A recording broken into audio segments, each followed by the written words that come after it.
அதுல மிக முக்கியமானது சந்தேகம். சந்தேகம்டா ஒன்று குடும்ப உறவுகள்ல மனைவியை பற்றி, மனைவி கணவனை பத்தி, பாப்பா பிள்ளைகளை பத்தி, அதே மாதிரி தாய் தந்தை பிள்ளைகளை பற்றி, இப்படி இந்த வீணான சந்தேகங்கள் உங்களை நிம்மதியா இருக்க கூடாது. வீணான சந்தேகங்கள், அதாவது யாரை பார்த்தாலும் சந்தேகம், அதாவது மனைவியை பார்த்தாலும் சந்தேகம், வீணா, அதாவது உண்மையான நிரூபிக்கப்பட்ட உண்மைகள் வேறு. எதற்கெடுத்தாலும் சந்தேகப்படுறீங்களா இருந்தா சந்தேகம் உள்ள உள்ளம், பிறரை பற்றி சந்தேகம் கொள்ளுகிற உள்ளம், அது குழப்பத்தில் தான் இருக்கும். நாங்க வேறவங்களை பத்தி சிந்திப்போம், வேறவங்களை பத்தி நாங்க சந்தேகிப்போம், எங்களோட உள்ளம் நிம்மதியா இருக்காது. அது நல்லா விளங்கி கொள்ளுங்க. யாரை பார்த்தாலும் சந்தேகம், அவர் ஏன் இங்க போனாரு, ஏன் இந்த டைம்ல அங்க போனாரு, ஏன் அவரை சந்திச்சாரு, ஏன் அவரோட பேசினாரு, ஏன் இவரோட பேசினாரு, எல்லாம் சந்தேகம், குழப்பம். சும்மா அவரை பத்தி என்ன செய்ய கற்பனை பண்றது.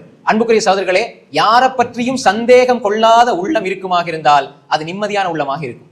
நாங்க இந்த ஒரு நிலை எங்கிட்ட இருக்குமாக இருந்தால் அதை மாற்றிக்கொள்ள நாங்க நினைக்கிறோம். நாங்க சந்தேகம் கொள்றதுனால எங்களுக்கு என்ன நடக்க போகுது? நீங்க சந்தேகம் கொள்றதுனால பிறருக்கு ஒன்றும் நடக்காது, உங்களுக்கு தான் நடக்கும். அது நல்லா விளங்கிக் கொள்ளுங்க. நாங்க ஒருத்தரை பத்தி அதிகமா சந்தேகப்படுறோம், எப்ப பார்த்தாலுமே சந்தேகம் அதிகமாக, கணவன் மனைவி பத்தி, மனைவி கணவனை பத்தி வீணான சந்தேகங்கள் இருக்கவே கூடாது.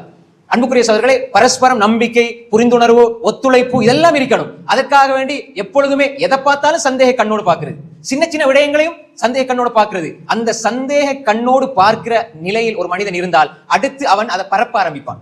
ரெண்டு பேரோட அதை வச்சுட்டு இருக்க முடியாது. பார்த்துட்டாரு, அதை பத்தி யோசிக்கிறாரு, அதை பத்தி திரும்ப சிந்தனையில கொண்டு வராரு, அடுத்தவற்றை சொல்ல முயற்சிப்பார், ரெண்டு பேர்ட்ட சொல்லுவார், மூணு பேர்ட்ட சொல்லுவார். அது பிரச்சனைகளுக்கு வழிவகுக்கும். அந்த பிரச்சனைகள் இவருடைய உள்ளத்தை நிம்மதியாக இருக்க கூடாது. வீணான குழப்பத்தை அவரே தேடிக்கொள்வார். ஷைத்தான் மனிதன உள்ளத்துல சந்தேகத்தை உண்டாக்குறான், அவனை பத்தி உள்ள குறைபாடுகளை, வீணான குழப்பங்களை உண்டாக்குறான். இப்ப ஷைத்தான் செய்யற வேலையை நாங்க செஞ்சா, ஷைத்தான் மனிதனை வழி எடுக்கிறதுக்கு உள்ளத்துல சந்தேகத்தை உண்டாக்குறான். இப்ப ஷைத்தான் இல்லாம நாங்களே இன்னொரு ஆளை பத்தி சந்தேகம் கொள்றோம்டா. சந்தேகம் என்பது பெரிய நோய், மனநோய். அது என்ன செய்யும்டா, நீங்க சந்தேகப்பட உங்களை நிம்மதியா இருக்க கூடாது, உங்களை குழப்பத்துல வச்சிருக்கும். அப்ப எனவே நாங்க யாரா இருந்தாலும் உண்மையிலே இவர் செய்யறது பிளண்டு தெரிஞ்சாலும் நாங்க அவரை பத்தி வெளியில சொல்றது எங்களுக்கு அந்த அதிகாரம் கிடையாது.